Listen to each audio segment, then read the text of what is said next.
Welcome to this Concept Explainer, brought to you by CBSE ScoreLab of ProfSam.com. Today we are picking up a very important topic from Unit 2, which is electrostatic potential and capacitance. And the topic is combination of capacitors. And my promise to you is very simple. By the end of this discussion, we will break this down so simply that you will not have any fear for the exam. It will be completely exam safe. We are not just memorizing, we are understanding. I'm really looking forward to this. Honestly, looking at the breakdown for Unit 2, this is where most students, including myself, tend to trip up. The formulas look deceptively like the ones we learned for resistors in Class 10, but the logic just feels completely flipped. I really need to get this clear in my head. Correct. That confusion is very common. It happens to the best students. But we will clear today, no tension. Before we are starting with definitions and all, let me ask you one very simple question. Zero technical terms. Okay. Just everyday life. Suppose you want to buy 50 kilograms of rice for a function at home. You go to the shop, but the shopkeeper's saying, sorry, I have only 10 kilogram bags. What will you do? Will you just come back home? No, obviously not. I mean, if I need 50 kilograms and he has 10 kilogram bags, I'd buy 5 of them. Simple. Yeah, I'll just keep them together and the total becomes 50 kilograms. The packaging doesn't really matter. Exactly. You just buy 5 bags and keep them together. Yeah. See, electronics is exactly the same. You cannot always buy the exact capacitor value you are needing for a circuit. Sometimes you need a very strange number or a very big value that the factory does not make. Standard values are limited. So what do? We combine them. That makes sense. It's kind of like building with Lego blocks. If you don't have the one big block, you just use smaller ones to build up to it. Right. So we're just combining to hit a target number. That is one reason, yes. But there's one more reason we combine, which is even more interesting. It is about safety. Have you ever looked at those big high-voltage transmission towers? The electric poles carrying huge wires across the highway? Yes, of course. They have those long dangling strings of brown ceramic or glass discs holding the wires. They look like a stack of plates. Very good observation. Those discs are insulators, but actually, structurally, they are acting like capacitors in series. Oh. Now, think, why are they putting so many in a long chain? It is not to increase the capacity to store charge. It is to divide the huge voltage. Divide the voltage, you mean like sharing the load? Correct. Yeah. Imagine that wire is carrying, say, 33,000 volts. You put one small insulator disc, that 33,000 volts is too much pressure, it will break the insulator, it will spark. Hey, it would just flash over. Exactly. But if you put 10 discs in a line, that huge voltage gets divided. Each disc takes only a small shock, maybe 3,300 volts. So we combine capacitors for 2 main reasons, either to increase the storage or to handle more stress, which is voltage. That is a really cool perspective. So it's not just about getting a specific number. It's also about engineering the circuit to handle the pressure without blowing up. 100%. So now let us enter the core idea. There are mainly 2 ways we can combine these. One is like a chain, which we call series, and one is like a ladder or placing things side by side. That we call parallel. Okay, series and parallel. To understand this, forget electrons for 1 minute. Let us talk about water tanks. I love the water tank analogies. They always make it so much easier to visualize what's actually happening. Okay, so imagine you have 2 big plastic water tanks. If you place them side by side on the ground and connect them at the bottom with a pipe, what happens? Effectively, you have created a much wider tank, correct? The base areas become big. Right. If they're connected at the bottom, they fill up together. The water level rises in both at the same time. So yeah, it's effectively one giant tank with double the floor space. Correct. This is parallel combination. Parallel means placing tanks side by side. It holds more water. Now imagine the second style. Imagine taking the second tank and stacking it on top of the first one. Okay, I'm visualizing a tower of tanks, one on top of the other. And you connect the pipe from the bottom of the top tank to the top of the bottom tank. Now think about the pump. Is it easier or harder to push water all the way to the top of that stack? It would be much harder. You have to push against gravity for a much greater height. The pressure needed would be way higher. Exactly. In this stacking, which is series, the pressure or the voltage splits between them. It is like a long pipe. So keep this in mind. Parallel is side-by-side tanks. Series is stacked tanks. Now let us bring this to physics. Yeah. You know a parallel plate capacitor is made of 2 metal plates, right? Yes, 2 parallel metal plates separated by distance dollars with an area dollar. And we know capacitance is proportional to area and inversely proportional to distance.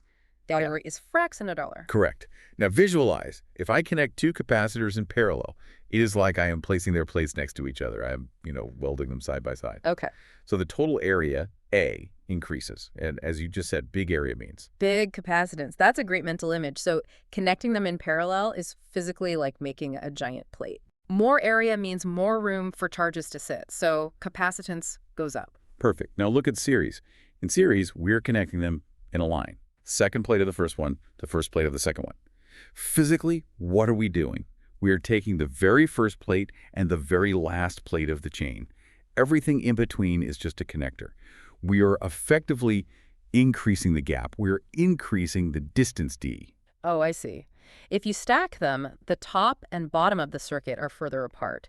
And since capacitance is inversely proportional to distance, if the distance dollar goes up, the capacitance dollars has to drop. You have caught the point perfectly. This is the core concept. Parallel increases the effective area, so capacitance goes up. Series increases the effective distance, so capacitance goes down. So just to clarify, putting them side by side makes the bucket bigger because of the area, but stacking them makes the pipe longer, increasing the gap, which lowers the capacitance. Absolutely correct. You can say parallel build capacity, series build voltage tolerance. Because in series, you have a big gap, so it can handle more voltage without breaking, but the storage capacity is less. Parallel builds capacity. Series builds voltage tolerance. Wow, okay. That really helps distinguish the two. I can see why an engineer would choose one over the other now. Now let us see what insert says. We must be exam safe also. Okay. Can you open the source document and read the formal logic for the formulas? Sure, let me pull that up. Okay, according to the text, for capacitors in parallel, the formula for equivalent capacitance CEE is the sum of the individual capacitances. So CEC1 plus C2 plus dots. Okay. And for capacitors in series, it says the reciprocal of the equivalent capacitance is the sum of the reciprocals. So Fram1C1 plus Fram1C2 plus dots. Okay, let's break this down. Why this simple addition for parallel? In parallel, the voltage V is the same across all capacitors because they are connected to the same 2 points. But the charge Q adds up. Imagine the water again.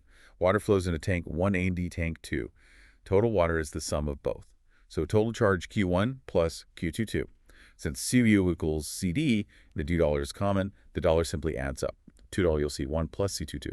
Simple. Right. Same voltage pressure, but the total charge is distributed into different buckets, so just sum the capacities. Makes sense. Now series. This is where students get confused. In series, the charge Q is the same on all of them. Wait, why is the charge the same? If they are in a line, shouldn't the first one take some charge and then the second one takes a bit less? Very good question. This is the magic of induction. In a capacitor, there is a gap, right?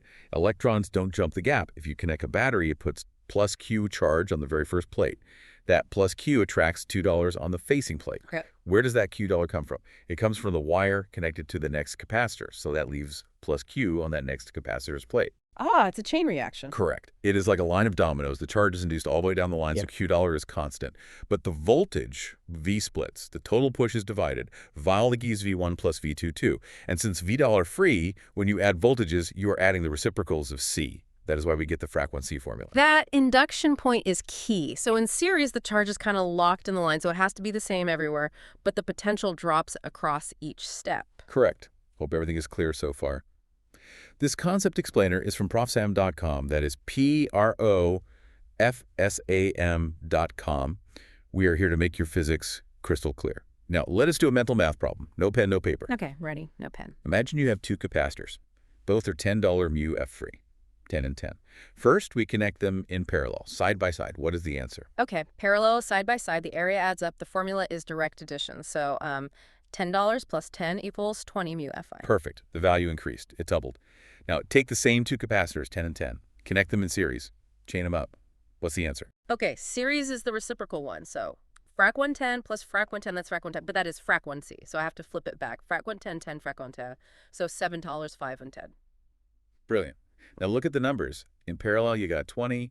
In series, you got 5. In series, the answer 5 is smaller than the smallest component, which was 10. This is a very important rule. Series shrinks. Oh. When you put capacitors in series, the total value will always be less than the smallest capacitor in the chain. That is a really handy check for exams. So if I calculate a series combination and my answer is bigger than one of the originals, I know I've made a mistake. Immediately you know. Series shrinks. Yeah. And this connects to your class 10 resistors topic. Do you remember that? Yes, vividly. We did so many circuits with resistors. I I think I can solve resistor circuits in my sleep. And that is the problem, because capacitors are the opposite of resistors. In Class 10, for resistors, series meant addition. 110 plus R2 at 2. But here, for capacitors, parallel means addition. It is completely reversed. Oh, that explains so much. That explains why I felt that confusion at the start. I was subconsciously trying to apply the resistor rules. I see series, and my brain just wants to add. This brings us to the silent killer. This is where students lose marks. They are in the exam hall, they are stressed, they see a series circuit, muscle memory kicks in, they think series means add. They do C dollars plus C22, and boom, 0 marks. That is such a dangerous trap. It's basically muscle memory fighting against the new concept. Correct. You have to tell your brain, capacitors are contrary. They are contrary. They do not follow the crowd. Resistors in series add. Capacitors in series reciprocal. Resistors in parallel reciprocal. Capacitors in parallel add. So for capacitors, series shrinks the value and parallel pumps up the value, and it's exactly opposite to resistors. Okay. I need to make sure I pause and check which component I am dealing with. Yes, and to lock this in your memory forever, I will give you 3 anchors. First is a mnemonic. Remember CP, like Connaught Place in Delhi. CP. CP. Okay. What does it stand for? Capacitors parallel plus. Just remember CP. If you see capacitors in parallel, you just plus them. CP capacitors parallels plus. That's catchy. I can remember that. Second anchor is the phrase we used. Series shrinks. The answer must get smaller. If it's growing, stop. You are wrong. Series shrinks. Got it. That's my sanity check. And third is a gesture. When you are studying, use your hands. For parallel, hold your hands side by side, palms up, see? Wide area, big capacitance. I'm doing it now. Hands side by side. It looks like a big tray. Maximum area. Okay. Now for series. Stack your hands one above the other, like a tower. Now there is a big gap between your bottom hand and top hand. Big gap means small capacitance. Stacked hands, big gap. Small capacitance. Side-by-side hands, big area, big capacitance. This physical action really helps. I can feel the difference. Correct. We are engaging all senses. Hearing, visualizing, doing. That is how you remember for life. This clarity helps so much. It's not just memorizing a formula anymore. It's understanding the structure. I feel much more confident about tackling these problems. So let us summarize. If you are in the exam, what are the 3 points you will remember? Okay, let me recap. Point 1.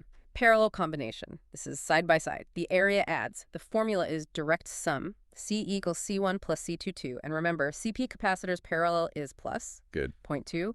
Series combination. This is a chain. The distance adds, so capacitance drops. Formula is reciprocal sum, frac 1 C1 plus frac 1 C2. And series shrinks. Oh, great. And point 3, the golden rule. Capacitor rules are totally opposite to resistor rules. Don't let Class 10 habits kill your Class 12 marks. Perfect summary. If you remember this, you cannot lose marks. See, physics is not difficult. It is just about connecting the technical terms to real life. And realizing that series shrinks was a huge aha moment for me. It instantly tells me if my answer is even reasonable. Exactly. So, my dear students, this was our deep dive into combination of capacitors. We kept it simple. We kept it visual.